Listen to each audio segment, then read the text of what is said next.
I love to look at non-negotiables as always and never. These are the things that I always do.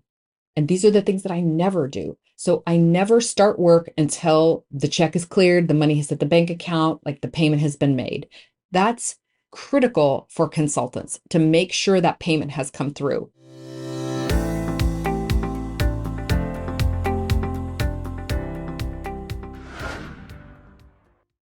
Hey, it's Samantha Hartley of the Profitable Joyful Consulting Podcast. This season, we are talking about empowering women. And today's topic of empowerment is non-negotiables. What are the things about which you will not negotiate? There's like no room for compromise on these things.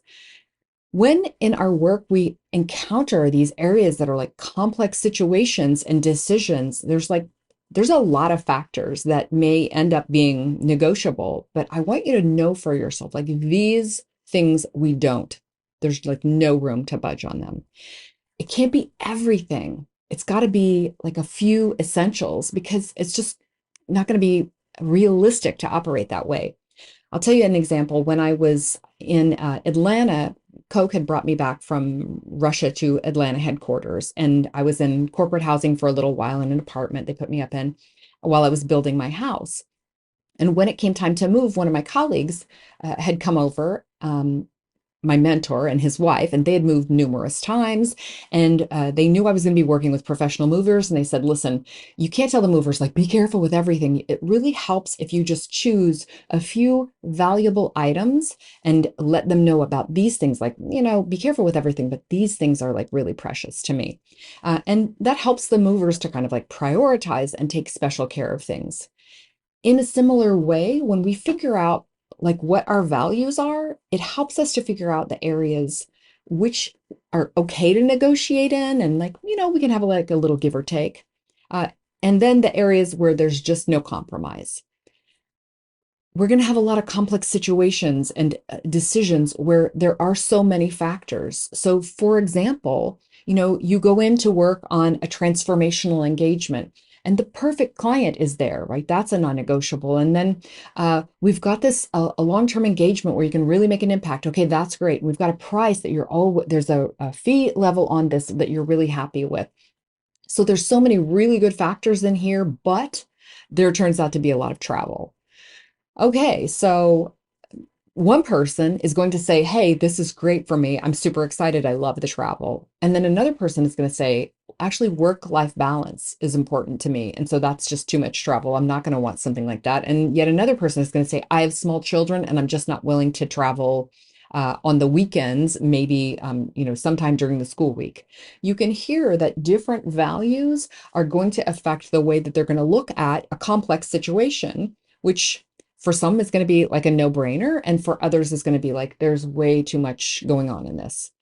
So I want us to look at what would be situations that come up commonly for consultants, and then how we come up with a decision-making criteria to figure out what our non-negotiables are. Recently, and really over the course of this whole entire year, I've been working with one of my clients on her non-negotiables of not working by the hour anymore and not giving discounts and not negotiating on either of those things. She comes from an industry where negotiation is kind of a practice thing and common. And so she has to differentiate herself from vendors with whom you might negotiate and from herself as now a consultant who does not negotiate. And that's been an interesting transition because it was very scary to say, I'm not going to work by the hour. And so some of her clients might leave. Interestingly, some of her clients did leave, and then, you won't be surprised to hear, a few months later came crawling back to her because they really need that service.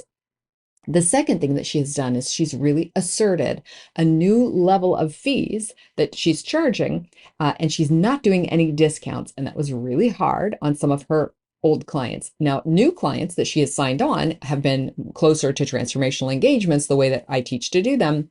But old time clients, they really had a difficult time transitioning to the new way of working. However, guess what? She stood her ground. And once again, they have been one by one crawling back to her saying, okay, we're willing to work that way. So this kind of last frontier has been not negotiating anything. They wanted to haggle about prices. They wanted to haggle about terms and conditions and the amount of time she'll be there and what she's going to do for the service, like all kinds of things. And so she's gradually shutting down areas where she's negotiating things. So the funny thing in this situation is that negotiating is now non-negotiable. She's not going to do that anymore. But really standing firm around the things that are important to you are key. How do we figure out what things are important to us? Here's another example. I had a client who does done-for-you services and with an entire team. And she had an experience where a client was wonderful with her, but would blow up at her team, like yelling and being very disrespectful for her team. Absolutely not negotiable, like just no way. And in some cases, she has corrected him. And then I believe, at last I checked, that she's fired that client.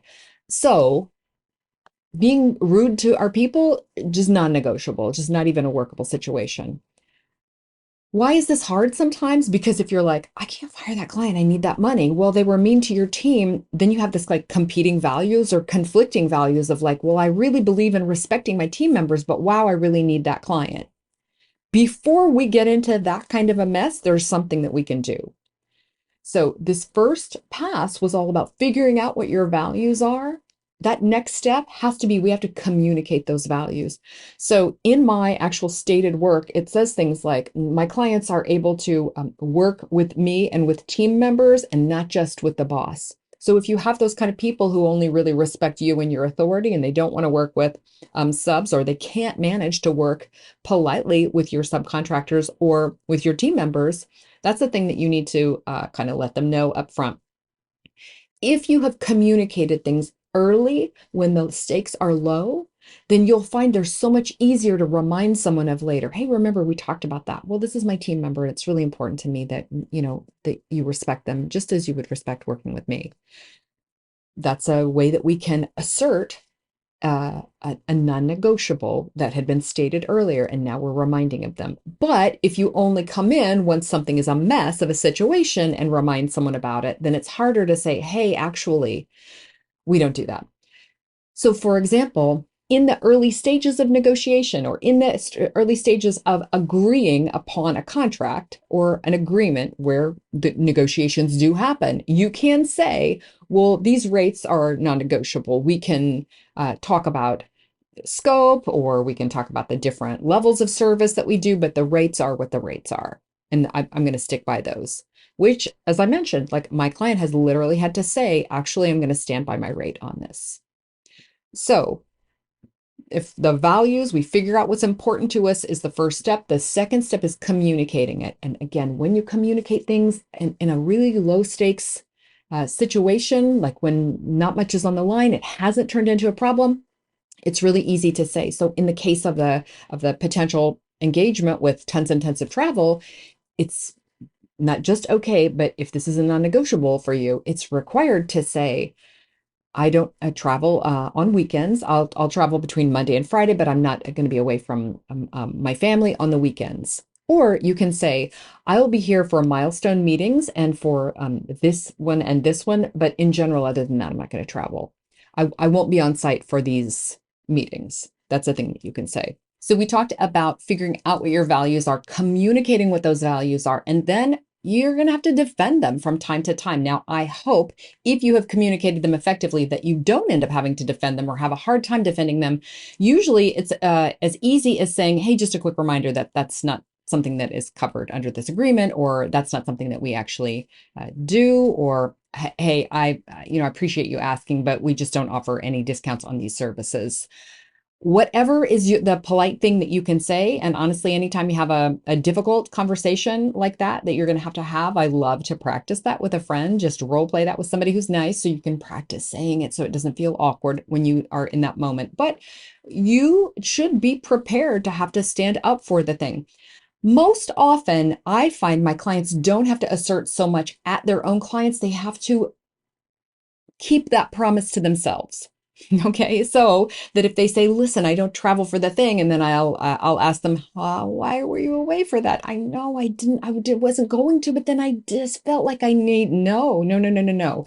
The promise between you needs to be your most concrete, non-negotiable. Like tell yourself, what I am not going to do is going to be this. Defend against your own desire to give in. You've said these are my non-negotiables. You have stated to your clients or your family, your colleagues, whoever needed to know about that. You've told them, I'm not going to do this. And so now really, really, really stand up for yourself. So we sometimes want to please people. We sometimes feel like, well, they're paying a lot of money, so you might have all of these excuses. But just remember, if you state a non-negotiable, stand in that, stand up for yourself. So again, like, what are your personal non-negotiables with yourself? Like we've talked about in the bedtime episode, the sleep episode, a couple of episodes ago about like, you need to set yourself a bedtime. Listen, if you're like, I need to be in bed by 10 p.m. in order to have a good night's sleep so I can be my best self the next day, your non-negotiable is you're in bed by 10 p.m., no special occasions, no whatever. Like you have to be doing that. No, like I just have to finish the end of this really good book. If you have asserted, and then I'm going to now use some specific examples of things that are non-negotiables that I teach and that I do in my own business. Perfect clients. You work with perfect clients. Stay on task, right? No, not negotiating this. No, like, well, but they're blah, blah. No, you work with perfect clients.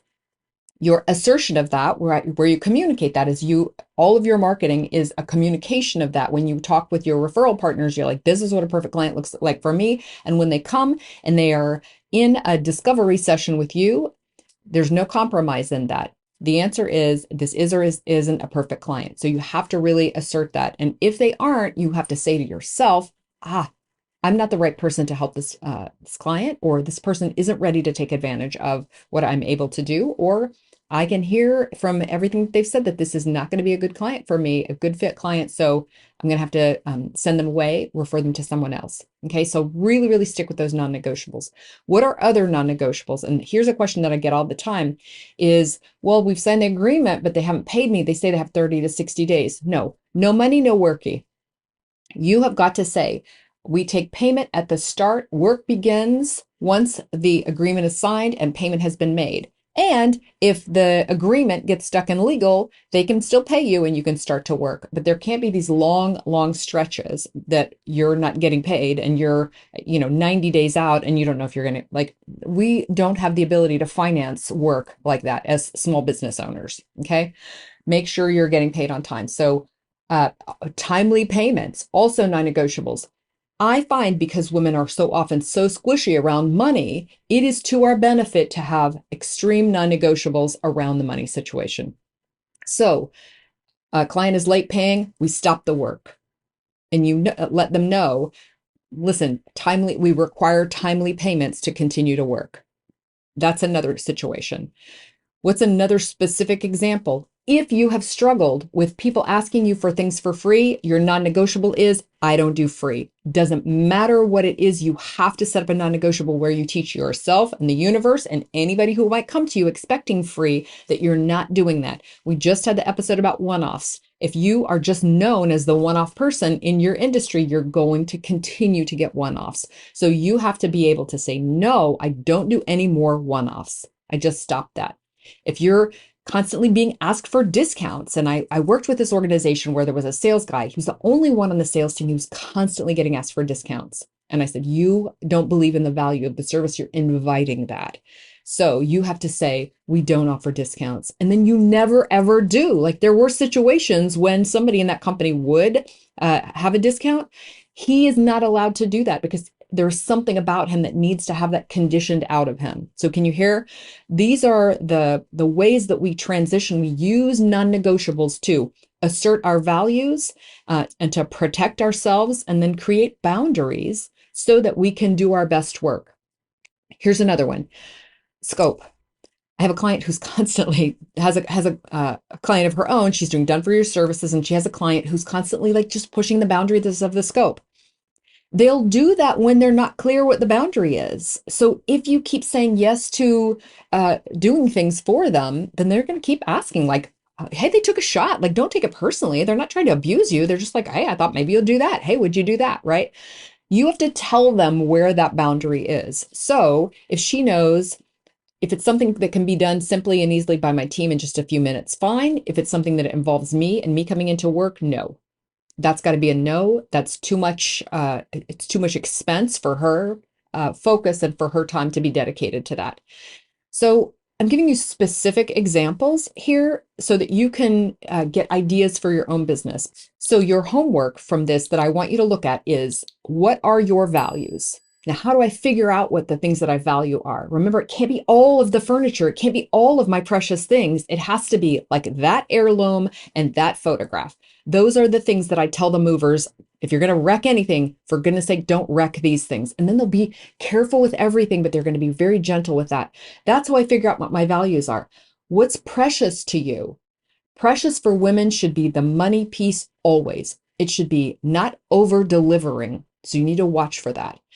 Anything where you've struggled in the past, that's a thing that you need to stop negotiating on at all. So discounts, scope of work, areas like that. The other thing can be too much travel or too much of your time can be a place where many of my clients, I've noticed a lot of over giving in that area. So that's an easy one to say, to set the boundaries around and say, I no longer do these things. So for example, I don't go to events that are like a Saturday and a Sunday event. Why? Because I run a business, and business is Monday through Friday. I don't do weekends. So if somebody's like, hey, we're having a yada yada mastermind or a get together or something, it better be on a Monday, Tuesday, Wednesday, Thursday, or Friday, or I'm not going to it. I'd also prefer it was in the middle of the week so I don't have to travel on a weekend, because I don't want to be away from my family. Why? Because there's my values, right? What are my values? They are exhibited through that non-negotiable. What are those for you? I love to look at non-negotiables as always and never. These are the things that I always do. And these are the things that I never do. So I never start work until the check is cleared, the money has hit the bank account, like the payment has been made. That's critical for consultants to make sure that payment has come through. What's a never? What's an always? An always is I always work with perfect clients. How do we look at these other things? Well, think about, like, in your personal life, how do you need to take care of yourself? Well, I need to make sure that I'm doing my workouts. Great. I never go more than 2 days without a workout. So not missing 3 in a row. A lot of people talk about 2 in a row, but not missing 3 in a row. Or I just never eat sugar. I've talked to people who are the sugar-free people, and they say, if I eat a little, I want to eat a lot. So I just never eat sugar. That's their non-negotiable. I don't eat sugar. Then they don't have to say, well, I can't eat it, or, well, I sometimes have it, etc. I don't eat sugar. I work out 3 times a week. I never go more than 3 days without a workout. What's your spiritual practice? Journaling, prayer, meditation. Here's my regimen around that. We had the sleep episode recently. What's your sleep regimen going to be, and how are you going to stick to that? So identify your values, set your non-negotiables, and then I love just a short statement like the one I just made about sugar.